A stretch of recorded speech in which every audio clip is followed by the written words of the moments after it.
어릴 적 저희 동네에 귀신 들린 사람이 한 분 계셨어요. 그분의 나이는 뭐 한 40대 중후반 정도 되는 여자분이셨는데요. 귀신이 들려서 그런지는 모르겠지만 굉장히 사나웠어요. 그리고 힘도 엄청 셌어요. 여자인데도 불구하고 주일에 예배를 드리러 교회를 가면 가끔 그분이 교회에 오셔요. 교회 오시면 이렇게 또 뭐 소란을 피우겠죠. 그래서 누군가가 그분을 붙잡아서 그 당시 교회 종탑이 있었거든요. 이렇게 시골 종탑 거기에 묶어놔요. 주일에. 저는 이게 묶여진 것을 보고서 이제 예배를 드리러 가곤 했는데, 그나서 예배 끝나고 나서 나와서 보면 그분이 계시지 않아요. 어느새 그게 다 뭘로 묶어놨는지 뭐 아무튼 두꺼운 걸 묶어놨겠죠. 이거 풀러져 있거나 끊어져 있거나 해요. 그리고 계시지 않아요. 사라져요. 오늘 말씀에 보면 그런 사건을 지금 기록하고 있는 거예요. 예수님이 제자들과 함께 배를 타고 갈릴리 호수를 건너 이 거라사 지역으로 오시다가 밤중에 풍랑이 일어났습니다. 그리고 배가 침몰 위기에 처해 있었어요. 그때 제자들이 했던 것이 뭐였습니까? 자신들이 할 수 있는 방법들을 다 동원해 가지고 어떻게 살아보려고 이 풍랑에서 헤쳐 나오려고 뭐 여러 가지 방법들을 했죠. 그러나 어떻게 할 수 없는 그런 상황에 놓였습니다. 왜? 배에 물이 막 차 흘러 넘쳤으니까. 그래서 배 밑에서 주무시고 계셨던 예수님을 깨우면서 한마디 했죠. 뭐라고 했어요? 선생님, 우리가 죽게 되었는데 어찌하여 아무렇지도 않으십니까? 라고 제자들이 예수님께 한마디예요. 다시 말해서 우리가 지금 다 죽게 생겼는데 지금 잠이 옵니까? 지금 잠을 잘 때입니까? 빨리 일어나셔가지고 뭐라도 해야 하는 거 아니에요? 빨리 물을 퍼내든지 아니 뭐라도 해야 되는 거 아닙니까? 지금 주무실 때입니까? 하고서 막 화를 내는 그런 제자들의 모습. 여러분, 예수님께서 아무렇지도 않으셨을까요? 여러분 예수님이라면 배 밑에서 주무시고 계십니다. 배가 막 출렁출렁하고 물이 흘러 넘치고 차고 넘치고 있어요. 아무렇지도 않았겠어요? 예수님은 편히 주무시지 못하셨을 거예요. 그런데 제자들이 찾아와서 고작 한다는 말이 아무렇지도 않으십니까? 내가 지금 죽게 생겼는데 아무렇지도 않으세요, 목사님은? 내가 지금 이렇게 재산이 파산나게 생겼고 내가 이렇게 지금 어려운 가운데 있는데 목사님 아무렇지도 않으세요? 목사님 기도 안 하세요? 이렇게 따지는 거예요, 지금. 목사님 지금 그럴 때입니까? 빨리 기도하시. 지금 영상 편집할 때요. 빨리 기도하셔야 되지. 뭔가 와서 뜨끈히 한 사발이라도 나르셔야 되지 말이에요. 지금 일손이 부족하고 어려운 시국에 말이에요. 그럴 때입니까? 라고 지금 제자들이 예수님께 따지고 있어요. 이 말에 아무렇지도 않으십니까? 라는 말에 예수님은 야, 너희들 같으면 아무렇지도 않겠냐? 라고 속으로 말씀하시지 않았겠어요? 야, 내 입장 내봐라. 니들 같으면 아무렇지도 않겠느냐? 사랑 여러분, 여러분들이 고난을 당하고 있을 때에 예수님은 어떠실 것 같습니까? 아무렇지도 않으실 것 같습니까? 우리가 고난에 처해 있습니다. 위기 가운데 있습니다. 우리 인생에 어려움을 당했습니다. 예수님 아무렇지도 않으시겠습니까? 어린 자녀가 밤중이라도 아프면 여러분 엄마 아빠의 마음은 어떨까요? 밤새 그 아이 때문에 엄마도 함께 아파합니다. 제가 어릴 적에 이 겨울에 열이 나고 열이 굉장히 막 고열에 시달리고 아파서 누워 있으면요, 엄마가 밤새도록 수건에다 차가운 물을 적시고서 제 이마에 올려놓는 것이 기억이 나요. 그리고 그냥 꼬박 그렇게 밤을 새시는 거예요. 부모는 자녀들이 아플 때, 자녀들이 힘들 때 그냥 나몰라라 하지 않아요. 정상적인 부모라고 한다면 부모도 함께 아파한다는 것이죠. 예수님은 이 제자들의 믿음의 수준을 테스트해 보시는 거였어요. 얼마나 너희들이 나를 알고 있는지, 예수님을 알고 있는지, 또 얼마나 나를 믿고 있는지를 예수님께서 테스트하셨던 그 장소가 어디였어요? 갈릴리 호수였다라는 거예요. 바람이 일고 파도가 일으킨 그곳에서 제자들의 믿음을 테스트해 보십니다. 그런데 이 제자들의 믿음의 실체가 다 드러났어요. 믿음이 없는 거예요. 믿음이 없어요. 아무리 믿음을 찾아볼 수가 없어요. 예수님을 그렇게 따라다니는데도 불구하고 그들 가운데는 믿음이 없었습니다. 어찌 너희는 믿음이 없느냐라고 예수님께서 그 제자들을 향해 책망하시죠. 예수님께서 일어나셔서 바람과 파도를 향하여서 잠잠하라 명령하시니까 금세 잠잠해집니다. 그러자 제자들이 놀래서 하는 말이 이분이 누구이기에 저 바람도 바다도 그에게 복종하는가 이거였어요. 도대체 이분이 누구시기에. 여기까지가 지난주 말씀이었어요. 기억나시죠? 자, 예수님과 제자들은요 이 바다 건너편 거라사 사람들의 지역에 도착했습니다. 자, 예수님께서 배에서 내리시자 악한 귀신 들린 한 사람이 예수님께 달려와서 뭐합니까? 예수님 앞에 엎드립니다. 그는 무덤 사이에서 지내던 자였어요. 무덤 사이에서. 이 사람은 악한 귀신이 들려서 사람들이 그를 쇠사슬이나 쇠고랑으로 묶어뒀어요. 그러니까 그것도 다 뭐합니까? 다 부숴버리는 거예요. 얼마나 힘이 센지. 그리고 밤낮 무덤 사이에서 살면서 소리를 질러대고 또 돌로 제 몸에 막 상처를 내는 자해를 하는 사람이었어. 이것이 귀신 들린 사람의 모습입니다. 자, 성경을 한번 자세히 보겠어요. 귀신 들린 사람의 모습이 어떠한지를. 자, 4절 5절 말씀 다 같이 시작. 여러 번 쇠고랑과 쇠사슬로 묶어두었으나 그는 쇠사슬도 끊고 쇠고랑도 부수었다. 아무도 그를 휘어잡을 수 없었다. 그는 밤낮 무덤 사이나 산속에서 살면서 소리를 질러대고 돌로 제 몸에 상처를 내곤 하였다. 아멘. 여러분, 귀신 들린 사람의 특징을 자세히 설명하고 있어요. 자, 귀신 들린 사람의 특징은 어떻습니까? 삼손도 아닌데 쇠사슬과 쇠고랑을 그냥 막 부수어 버리는 거예요. 이 정도의 힘이 있다면 의심해 보셔야 돼요. 아무도 그를 휘어잡을 수 없어요. 아무도. 누구나 그 사람에게 뭐 말할 수 없어요. 누구나 그 사람에게 뭐 할 수가 없어요. 그 정도로 휘어잡을 수 없는 사람. 그 사람이 날아간다면 의심해 보셔야 돼요. 아유, 저 사람 가까이 가면 안 돼. 저 사람 절대 건들면 안 돼. 건들면 큰일 나. 큰일 나. 의심해 보셔야 돼요. 혹시 내가 그리고 밤낮 집에도 안 들어가고 어디서 지내요? 산속에서 지내는 사람. 나는 자연인이다도 아닌데, 그죠? 자연 속에서 집 짓고 사는 사람도 아닌데 집에도 안 들어가는 사람. 밤이 됐으면 집으로 들어가야 되는데 안 들어가는 사람 의심해 봐야 돼. 집에도 안 들어가고 밤새 PC방에서 놀고 있는 사람. 밤새 나이트에서 클럽에서 흔들어대는 사람. 밤새 날이 새도록 노래방, 당구장, 주점 그곳에서 그냥 밤을 새는 사람. 그런 죽돌이들 의심해 보셔야 돼요. 왜 집 놔두고 안 들어갑니까? 왜 집 놔두고 교회에서 잡니까? 의심해 보셔야 돼. 그리고 또 자꾸 소리 질러대는 사람, 막 소리 질러요. 의심해 봐야 돼. 왜 신유자매를 쳐다봐요? 아니, 그렇게 소리 지를 것도 아닌데 그런 상황도 아닌데 자꾸 소리를 지르는 사람도 있어요. 막 의심해 보셔야 돼요. 자기 몸을 막 자해하는 사람들이 있어요. 자해하고 칼로 막 긁고 막 쥐어뜯고 막 자해하는 사람들이 있거든요. 문신을 하는 사람 자해하는 거예요. 의심해 봐야 돼요. 내 몸에 혹시 용문신이 있는지 사자문신이 있는지 구렁이를 문신해 놨는지 한번 의심해 보셔야 돼요. 여러분, 귀신에 사로잡히면요 뭔가 달라요. 평범하지가 않아요. 평범하지 않고 뭔가 튄다. 그러면 여러분 한 번쯤 의심해 봐야 돼요. 어떤 사람은요 씻지 않습니다. 집 청소도 안 하고요. 얼마나 더럽게 사는지 몰라요. 왜? 귀신은 더러운 존재거든요. 예수님께서 귀신을 명하실 때 더러운 귀신아, 이 더럽다는 표현을 계속 쓰십니다. 귀신은 더러운 존재예요. 그래서 생활이 더럽습니다. 생각이 더러워요. 삶이 더러운 사람들, 입에 그냥 욕을 그냥 달고 다니는 사람이 있어요. 그냥 말만 해. 요즘 애들은 그냥 욕이 대화예요. 욕이 대화. 그냥 막 욕을 달고 다니는 사람들, 매사에 원망과 불평과 짜증으로 그냥 가득한 사람들. 악한 귀신에 사로잡히면요, 이러한 삶을 살아갑니다.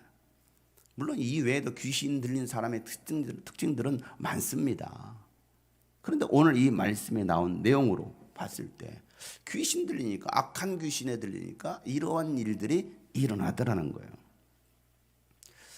한 자매가 저에게 와서요, 목사님, 저에게 귀신이 들어왔나요? 라고 질문하는 거예요. 저한테 찾아와가지고. 그래서 제가 뭐라고 했을까요? 자매님 생각에는 어떤 것 같습니까? 있는 것 같아요? 없는 것 같아요? 물어봤어요. 그랬더니 없을 것 같아요. 제 안에는 없을 것 같아요. 라고 대답하길래 제가 있습니다. 있어요. 그것도 아주 많이. 라고 대답을 해줬어요. 에? 저한테 무슨 귀신이 있어요? 요즘 세상에 무슨 귀신이 있느냐라고 말하는 사람들이 있어요. 요즘 세상에 무슨 귀신이 있어? 그것도 교회에서 귀신 이야기를 하거나 귀신 쫓는 이야기를 하면 마치 무속신앙 같은 믿음으로 이단시합니다. 귀신을 쫓는 것은 이단들이라는 것이라고 말도 못 꺼내게 해요. 여러분, 이상하죠? 예수님도 귀신을 쫓아내셨는데, 그리고 제자들에게도 귀신을 쫓아내라고 권세를 주셨는데, 그러면 예수님은 이단입니까? 예수님께서 제자들을 부르신 이유가 어디 있습니까? 그들을 사도들로 세우신 이유가 어디 있었습니까? 그들에게 이 귀신을 내어 쫓는 권세를 주시고 악한 자들, 병든 자들을 고치라고 예수님께서 그들의 권세와 권능을 주시면서 사도로 임명하셨어요. 근데 오늘날은요, 교회에서 귀신을 쫓아내거나 그런 일을 하면 신비주의다, 이단이다, 사이비 집단이다 라고 비난을 하는 사람들이 굉장히 많습니다. 목회자들 가운데서도 또 신학자들 가운데서도 그렇게 말을 합니다. 예수님께서 제자들을 부르시고 그들에게 주신 임무, 다시 한번 우리 마가복음 3장에서 읽었던 말씀인데요, 3장 14절부터 15절 말씀이에요. 3장 14절 15절 다 같이 한번 읽어보도록 하겠습니다. 시작. 예수께서 12를 세우시고 그들을 또한 사도라고 이름하셨다. 이것은 예수께서 그들을 자기와 함께 있게 하시고 또 그들을 내보내어서 말씀을 전파하게 하시며 귀신을 쫓아내는 권능을 가지게 하시려는 것이었다. 여러분, 12사도를 세우신 이 사건을 기록한 다음에 일어난 사건이 뭡니까? 오늘 이 사도들에게 귀신을 내어쫓는 권세를 주시려고 이렇게 말씀하잖아요. 그들의 귀신을 내어쫓는 권세를 주셨어요. 이 말씀을 기록한 이 사건 다음에 일어난 것이 뭐냐면, 예수님께서 귀신을 내어 쫓으시는 일 때문에 예수님 미쳤다라는 소문이 났어요. 그래서 그의 부모와 형제들이, 엄마와 형제들이 미친 예수님을 잡으러 왔다라고 성경 써 있잖아요. 잡으러 왔다라는 거예요. 그리고 또 한편에서 뭐라 말합니까? 저가 바로 바알세불의 힘, 마귀의 힘을 빌어서 귀신을 쫓아낸다라고 예수님과 썰전을 벌였어요. 사도들을 부르고 그들의 귀신을 내쫓는 권세를 주시고, 그 다음 사건 이거에 썰전을 벌이는 사건. 예수 미쳤어. 귀신 들렸나 봐. 자, 마가복음 3장 21절 22절 말씀이에요. 예수의 가족들이 예수가 미쳤다는 소문을 듣고 그를 붙잡으러 나섰다. 예루살렘에서 내려온 율법학자들은 예수가 바알세불이 들렸다고 하고 또 그가 귀신이 그 두목의 힘을 빌어서 귀신을 쫓아낸다고 하였다. 이런, 예수님 뭐라고 말씀하십니까? 귀신을 내어쫓는 것은 바로 성령의 능력이 아니고서는 귀신을 내어쫓을 수 없다라고 말씀하시면서, 성령께서 하시는 일을 회방하는 자들은 하나님 나라에 들어갈 수 없어. 결코 죄 없다라고 말할 수 없을 거야. 죄 용서받을 수 없어 라고 예수님께서 책망하십니다. 그러면서 야, 하나님의 나라에 들어갈 수 있는 자가 누구인 줄 아느냐? 하나님의 나라는 어떤 곳인 줄 알아? 하시면서 예수님께서 비유로 말씀하셨고, 그러고 나서 풍랑 사건이 벌어진 거예요. 그리고 지금 이 갈릴 호수를 건너서 거라사 지역에 왔어요. 그런데 악한 귀신 들린 자가 예수님께 와서 엎드려서 하는 말이 뭐라고 말합니까? 오늘 7절, 5장 7절, 오늘 본문의 5장 7절 다 같이 시작. 큰 소리로 외쳤다. 더없이 높으신 하나님의 아들 예수님, 나와 무슨 상관이 있습니까? 하나님을 두고 예언합니다. 제발 나를 괴롭히지 마십시오. 그 귀신 들린 자가 예수님께 찾아와서 했던 말 뭐예요? 더없이 높으신 하나님의 아들 예수님이라고 불러요. 더없이 높으신 하나님의 아들 예수님. 여러분, 제자들의 모습과 너무 상반되지 않아요? 제자들은 뭐라고 말했어요?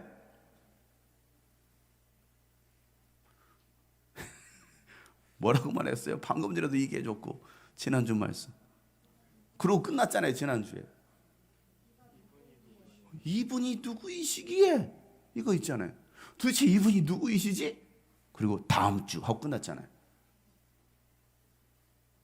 제자들은 예수님과 함께 지내면서도 이분이 도대체 누구이시기에 이렇게 말했는데 귀신은 뭐라고 말합니까? 이분은 더없이 높으신 하나님의 아들 예수님이십니다. 완전히 상반되잖아요. 귀신이 귀신같이 알아요? 여러분은 잘 아십니까? 제자들은 예수님과 함께 다니면서 예수님께 행하셨던 그 이적들을 직접 눈으로 보았어요. 말씀도 들었습니다. 예수님은 그 말씀에 대해서 자세히 설명도 해주었습니다. 그리고 귀신을 내어쫓는 그 권세 능력도 주셨는데 제자들은 예수님이 누구이신지 정확히 알더라 모르더라?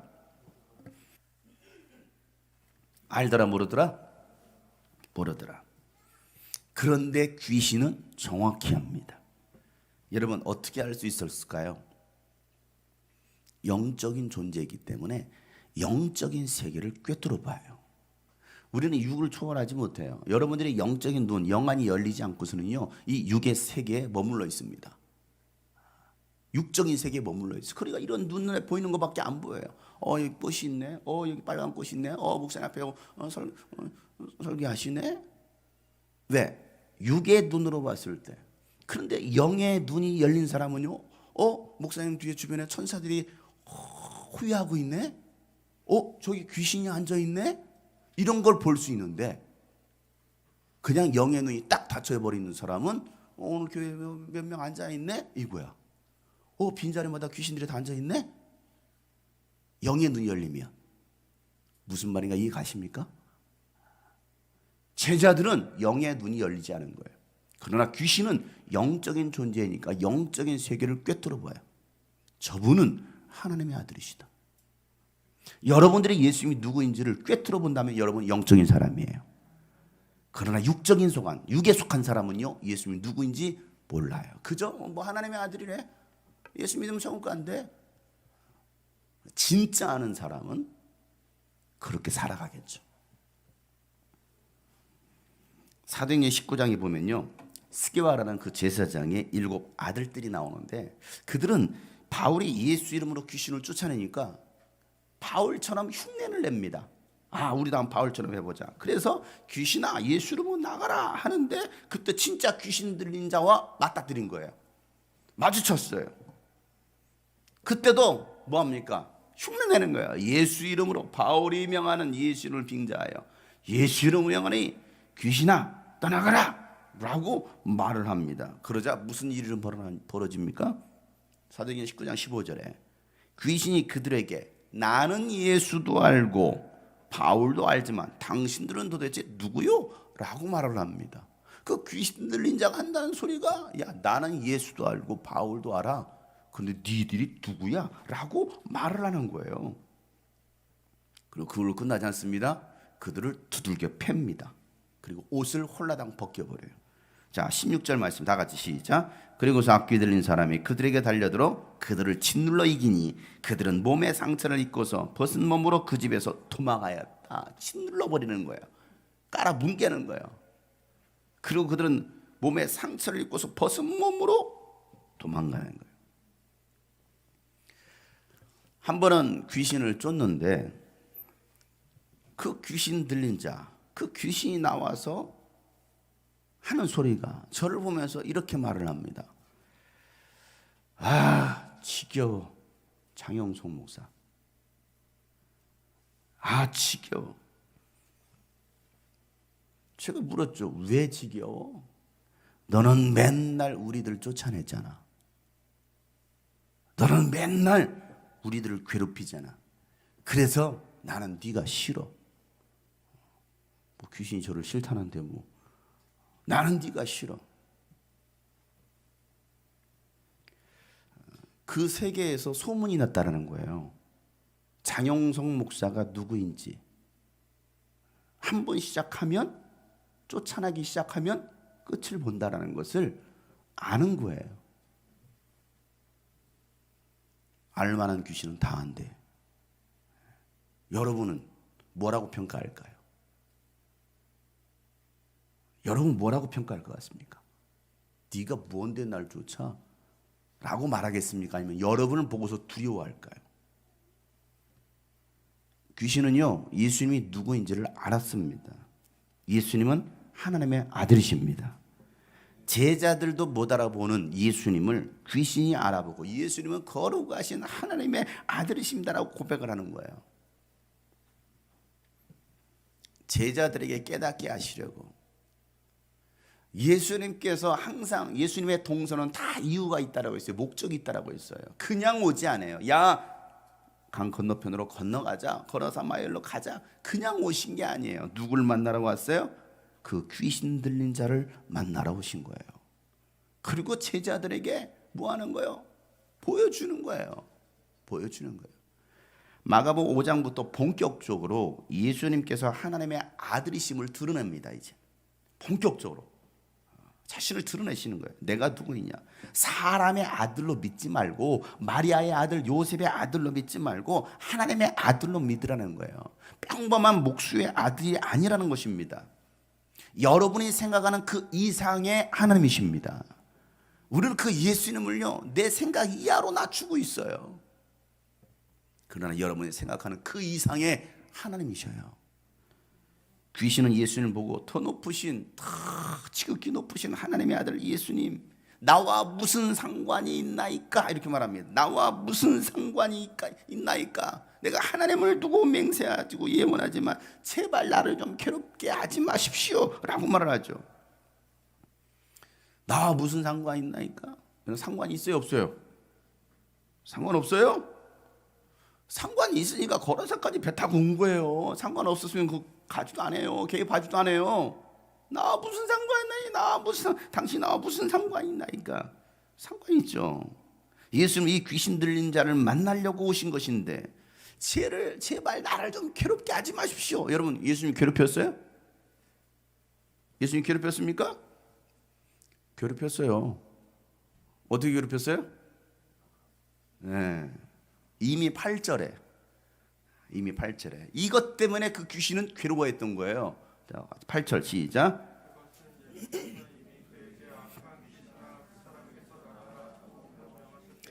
악한 귀신아, 이미 그를 만나기 전에 악한 귀신아 그 사람에게서 나오라. 예수는 이미 알고 계셔요. 뭐한지를. 그 사람 속에 귀신이 있는지 없는지 알고 계시는 거예요. 여러분 속에 귀신이 들어있는지 아닌지를 예수는 이미 알고 계시는 거예요. 그리고서 미리 오셔서 그가 오기 전에 악한 귀신아 나가라 라고 명령하셨기 때문에 그는 나를 괴롭게 하지 마십시오 라고 말하고 있는 거예요. 여러분, 귀신은요 사람 속에서 나가면요 괴로워요. 이 세상은 어둡고요 지옥불과 같습니다. 여러분 눈에 영의 눈에 보이지 않아서 그러죠. 이 세상 나가는 순간 깜깜합니다. 어둡습니다. 지옥불처럼 활활 타는 그런 고통에 있는 곳이 어디냐면 인간 육체 밖이에요. 그래서 귀신은요 사람 속에 있을 때 쉴 수 있다는 거예요. 자, 마태복음 12장 한번 찾아보세요. 마태복음 12장. 제 얘기가 아니고 성경에서 이렇게 말하고 있습니다. 마태복음 12장 43절부터 45절 말씀. 악한 귀신이 어떤 사람에게서 나왔을 때에 그는 쉴 곳을 찾으려고 물 없는 곳을 헤맸으나 찾지 못하였다. 그래서 그는 말하기를 내가 나온 집으로 되돌아가겠다 하고 되돌아와서 보니 그 집은 비어있고 말끔히 치워져서 잘 정돈되어 있었다. 그래서 그는 가서 자기보다 더 악한 딴 귀신 7을 데리고 와서 그 집에 들어가 거기에 자리를 잡고 살았다. 그래서 그 사람의 나중 형편이 처음보다 더 비참하게 되었다. 이 악한 세대도 그렇게 될 것이다. 여러분, 악한 귀신이 어떤 사람에게서 나왔어요. 그 사람 속에서 나왔을 때 그가 뭐 할 곳을 찾아요? 쉴 곳을 찾는 거예요. 그것이 어디입니까? 사람 속이에요. 사람의 육체 속입니다. 사람의 육체 속에 들어와야 쉴 수가 있는 거예요. 근데 그 사람 속 귀신이 나갔잖아요. 예수님 귀신 떠나가라고 했으니까 나갔잖아요. 그런데 쉴 곳을 찾지 못하고 헤매다가 찾지 못합니다. 그래서 그가 말하기를, 귀신이 말하기를 내가 나온 집으로 돌아가리라. 그가 나온 집이 어디예요? 여러분 속이에요. 여러분 속. 어디라고요? 사람이 집이라는 거예요. 인간의 육체가 귀신이 쉴 수 있는 집이라는 거예요. 아까 이거죠. 여러분 저녁 때면 어디로 갑니까? 여러분 집으로 들어가야 돼요. 왜? 그곳이 내가 쉴 수 있는 공간이니까. 귀신도 쉴 수 있는 공간은 인간의 육체라는 것입니다. 그래서 내가 나온 내 집으로 돌아가래. 그 귀신은요, 여러분의 육체를 집으로 생각하고 있어요. 내 집이야, 내 집. 그렇게 귀신을 신주단데 모시듯이 끌어모으고 있는 사람이 있어요. 귀신을 모으고 내 안에 그냥 모셔드리고 있는 사람이 있다니까요. 귀신은 그 사람 속에 들어가면 쉬는 거야. 여러분 육체에서 들어가면, 육체 속에 들어가면 쉬는 거야. 아이고, 나를 환영하네. 얘는 기도도 안 해. 얼마나 좋아. 나를 쫓아내지도 안 해. 얼마나 편해. 그러니까 여러분 속에 들어가서 쉬고 있는 거야. 심각하지 않아요? 그래 와서 딱 와서 봤더니 그 집이 비어있고 말끔히 치워져서 그냥 깨끗하게 정돈이 되었다라는 거예요. 왜? 그 더러운 귀신이 나갔으니까. 여러분, 더러운 곳을 치워보세요. 집이 깨끗해지잖아요. 그 귀신이 나가고 나서 집이 잘 소재도 깨끗하게 정돈이 되었습니다. 그 안에 영적인 것을 채웠어야 되는데 영적인 것을 채우지 못한 거예요. 귀신이 떠나갔으면, 여러분을 장악하고 있던 악한 영이 떠나갔으면 그 안에 하나님의 말씀으로, 생명으로, 예수 그리스도의 능력으로 채워야 되는데, 기도해야 되는데, 영적 생활을 해야 되는데 안 하는 거예요. 귀신은 떠났는데. 그러니까 얼마나 좋아요. 깨끗하게 청소됐는데. 그런데 여러분, 귀신이 얼마나 악랄합니까? 귀신은 똑똑해요. 나 혼자 들어가면 어차피 또 쫓겨날 거야. 그러니까 나보다 더 악한 귀신 7을 더 포섭합니다. 야야야, 내 집으로 와. 내 집으로 초청하는 거예요. 초청해서 잔치하는 거. 이제 7명을 초청합니다. 그러니까 총 몇 명이에요? 8명. 8명이나 되는 그 귀신을 그 집으로 데리고 들어갑니다. 그러자 그 사람의 나중 형편이 처음보다 더 비참하게 되었다, 이렇게 말합니다. 그래서 여러분, 귀신이 떠나갔다가요, 다시 귀신에게 사로잡히면요, 더 악한 귀신이 들어와서요, 그 사람의 신앙생활은 더 개판이 됩니다. 한번 믿음에서 무너지고 떨어져 나가면요, 그 영적으로 회복하는 게 얼마나 어려운지 아십니까? 그래서 영적 신앙생활은 절대 무너지지 말라는 거예요. 한번 뭐 이렇게 넘어질 수도 있죠. 빨리 정신을 차리라는 거예요. 그렇지 않으면 더 악한 귀신이 들어와서 여러분의 신앙을 더 아주 악하게 만든다는 거예요. 이게 영적인 세계예요. 이게 영적인 비밀이에요. 모르면 영적인 세계를 모르면 이와 같이 귀신들이 여러분을 장악하고 귀신이 마음대로 여러분을 끌고 다니는 거예요.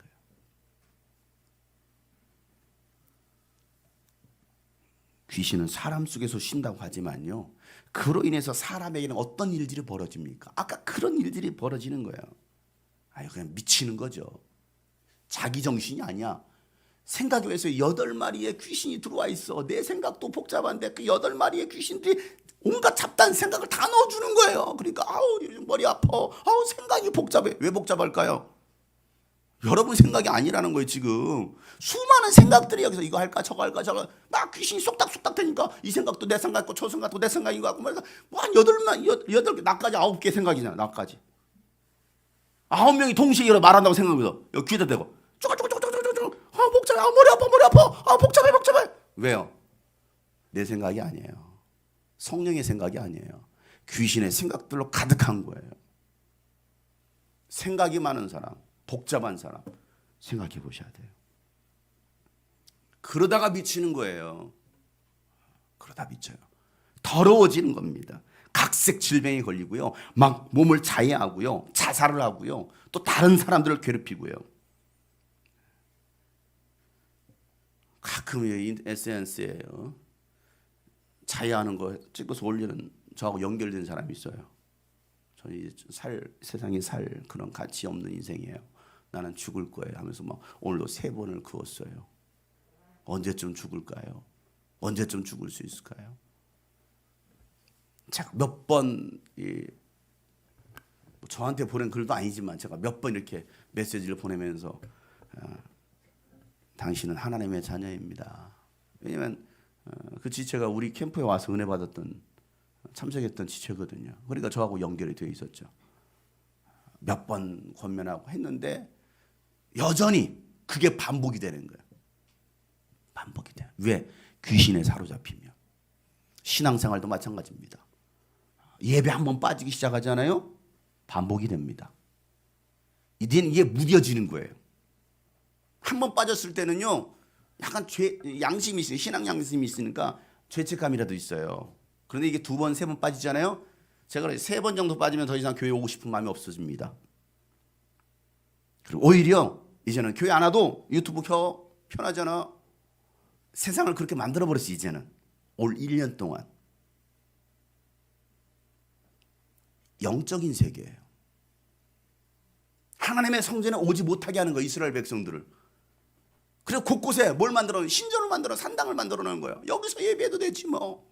여기서 예배도 되지 뭐. 자기 편리를 따라가는, 하나님은 결코 기뻐하지 않는 일들이었거든요. 그런 일들을 오늘날도 하고 있어요. 그냥 예배를 빼먹기를 그냥 뭐 밥 먹듯이 빼먹어요. 아주 편해요. 아무런 죄의식도 없어요. 그리고 뭐합니까? 하나님과 멀어지는 것이죠. 이게 무슨 역사인가를 아셔야 돼요. 이게 영적인 역사예요. 귀신은요, 예수 이름으로 그 사람 속에서 나가는 것을 제일 싫어해요. 여러분 속에서 나가는 것을 귀신은 제일 두려워합니다. 왜? 고통스럽기 때문에. 귀신이 제일 두려운 것은요, 예수 이름이에요. 예수 이름.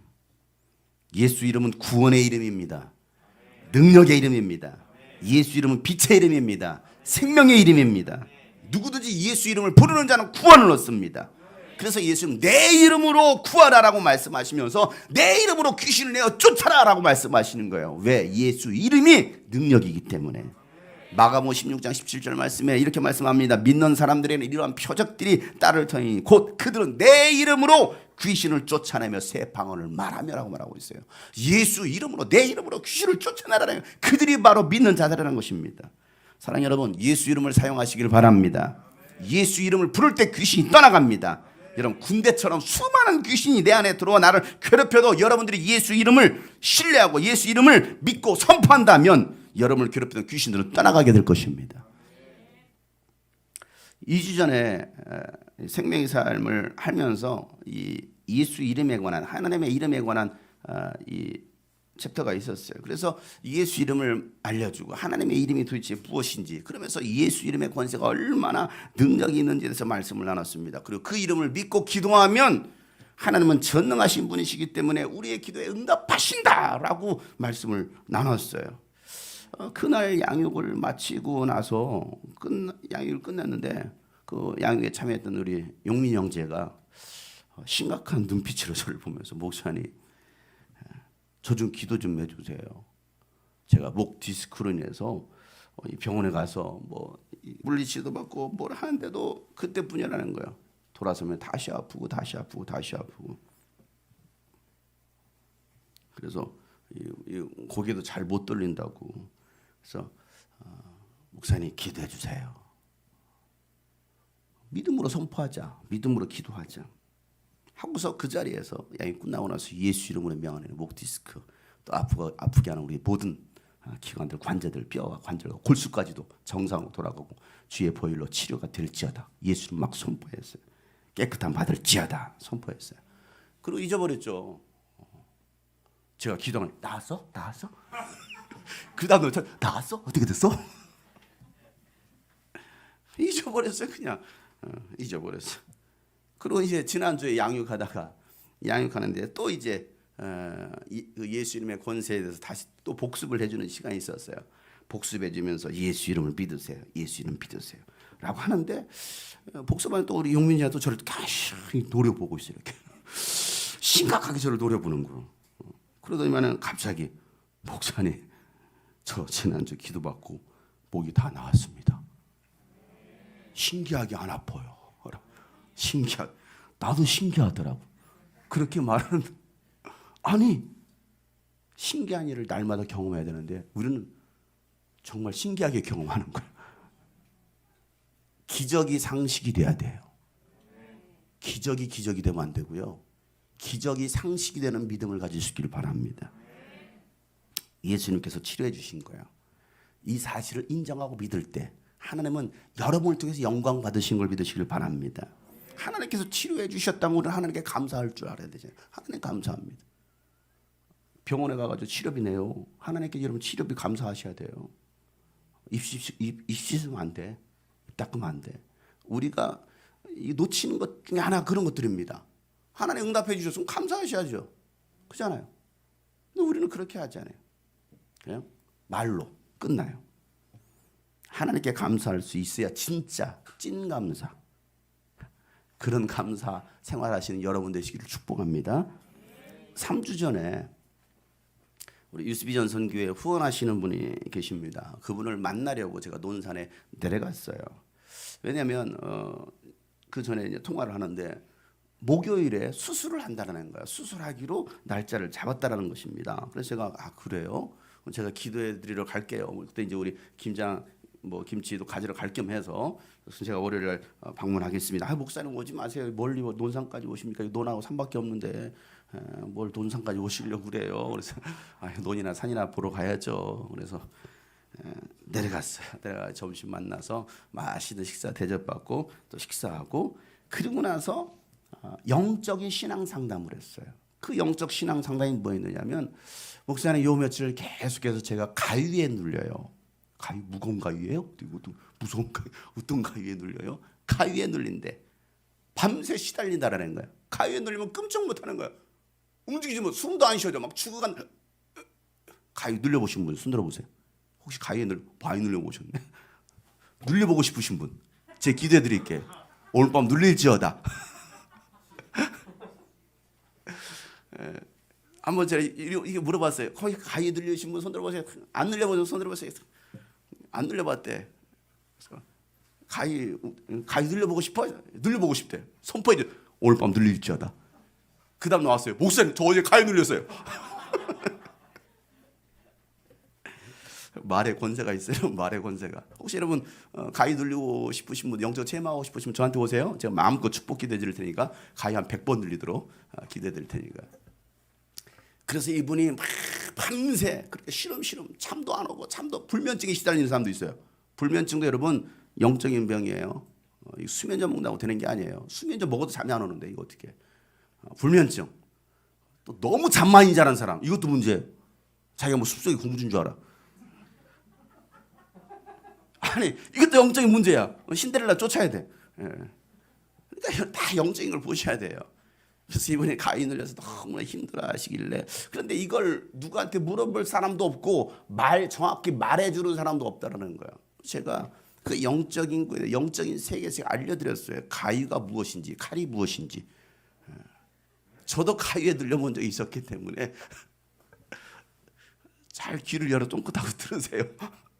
그래서 이 가위가 뭐고 영적인 세계가 무엇이고 귀신이 무엇인지 제가 쭉 자세히 설명해 줬습니다. 그리고 나서 또다시 그런 꿈을 꾸거들랑 예수 이름으로 귀신을 쫓아냈어요. 예수 이름으로. 그분은 그래도 영적인 것을 좀 알아서 막 예수 보혈을 찾아 예수 보혈, 예수의 보혈 막 예수피 막 찾았다라는 거예요. 그래서 제가 정확한 명칭을 알려줬어요. 정확한 명칭. 그냥 다 예수 보혈, 예수피 산다고 되는 게 아니고 마귀 사탄 귀신아 사마귀야 다 나가라 막 이런다고 해서 다 나가는 게 아니에요. 영적인 세계를 여러분 바로 하셔야 돼요. 그분도 이 디스크하고 또 여러 가지 손가락 이 관절에 또 이 근육에 문제가 통증 때문에 고생하시면서 또 CT인지 MRI인지는 모르겠지만 하여튼 뭐 정밀 검사를 하고서 수술하실 수 있다고 병원에서 수술해야 될지도 모른다고 하여튼 뭐 그런 이런 날짜를 잡아놓고서 병원에 입원하는 것이 제가 그랬어요. 수술을 안 할 겁니다. 예수 이름으로 선포하세요. 그러나 제가 주차장에서 기도해 드렸어요. 예수 이름으로 깨끗하게 나을지어다. 아픈 부위 해가지고 제가 그분의 아픈 부위를 잡고서 막 예수 이름으로 떠나가고 뭐 이 모든 기관들 뼈와 근육과 관절과 골수도 깨끗하게 치료함 받을지어다 선포해 줬어요. 그리고 돌아왔어요. 지난주 양육 끝나고 나서 저녁에 전화가 왔어요. 한 8시쯤에 전화가 왔습니다. 목사님 수술 안 해도 된대요.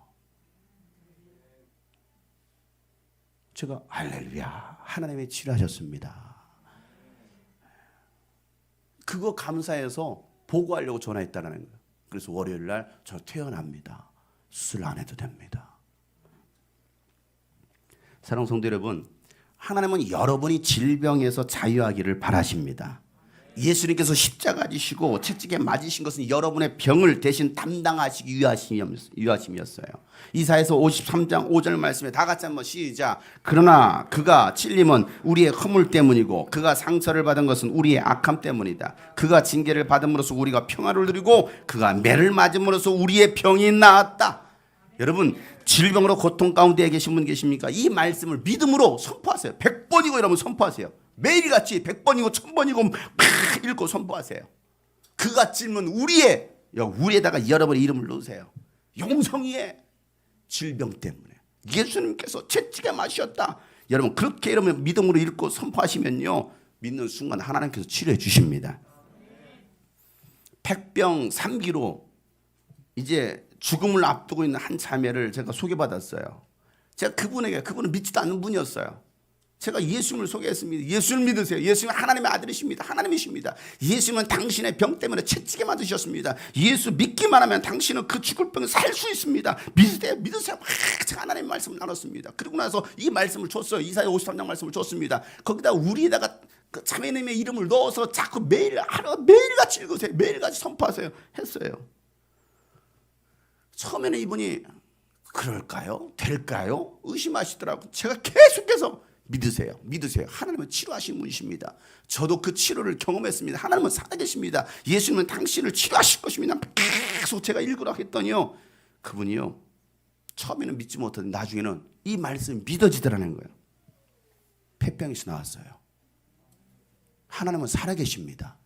저는 살아계신 하나님을 믿는 거예요. 예수 그리스도는 어제나 오늘이나 영원토록 동일하십니다. 히브리서 4장 12절 말씀에 하나님의 말씀은 살아있고 힘이 있어서 어떤 양날 칼보다 더 날카롭고 그 사람 속을 꿰뚫어 영과 혼을 갈라내고 관절과 골수를 갈라놓기까지 하고 마음에 품은 생각과 의도까지도 밝혀낸다라는 거예요. 뭐가? 하나님의 말씀이 살아있기에 여러분의 골수와 관절까지도 쪼개고도 남는 것을 믿으시길 바랍니다. 치료하신 하나님을 믿으시길 바랍니다. 이 말씀은 믿는 자들 속에서 지금도 역사가 일어나는 거예요. 그러나 믿지 않는 자들에게는 어떤 기적도 일어나지 않습니다. 오늘 이 말씀을 하나님의 말씀으로 받아들이고 구원받는 여러분 되시길 주 여러분을 축복합니다. 예수님께서 이 군대 귀신에게 그 사람 속에서 나가서 돼지떼기로 들어가라 라고 말씀하시니까 그 사람에서 나가서 어디로 갑니까? 이 돼지떼기로 들어갑니다. 그러자 갑자기 돼지들이 미쳐버리는, 멀쩡했던 돼지가 미쳐요. 여러분 돼지도 미칩니다. 여러분 개만 미치는 게 아니에요. 돼지도 미쳐요.